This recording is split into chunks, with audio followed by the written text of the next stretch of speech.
Nous sommes dans une région où la pollution de l'air, c'est 6500 morts prématurés. 6500 morts prématurés. Et donc les transports, c'est une clé pour lutter contre la pollution de l'air.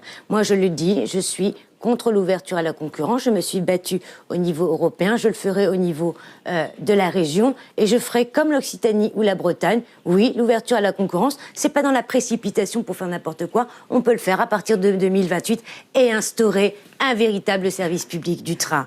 Et là, c'est un triple échec. Vous avez dit, moi, je porterai un triple A. Mais c'est un triple échec. Alors, triple A, expliquez. Alors, c'était assis, à l'heure, et puis... Averti. Averti, voilà. Informé quand il y a un problème. Voilà, vous voyez. Donc, ce qu'il faut faire sur le train, c'est assez simple.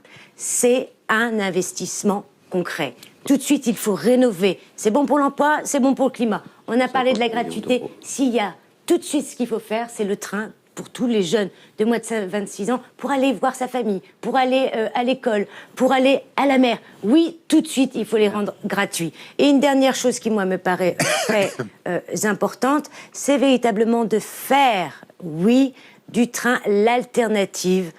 Monsieur Evrard, tout à l'heure, vous parlez des zones rurales. Les zones rurales, le problème, c'est ce qui s'est passé durant les Gilets jaunes, c'est qu'il y a des gens qui n'ont pas le choix de prendre leur voiture. C'est à eux qu'il faut absolument proposer des pôles, notamment de multimodalité, transport notamment public, des transports à la demande. Ça, c'est intelligent, mais rien n'est fait. Et c'est la raison pour laquelle, monsieur Pietraszewski, vous dites, ou sur les programmes, vous le trouvez sur le net. En tout cas, il n'y a pas à diviser les urbains et les ruraux.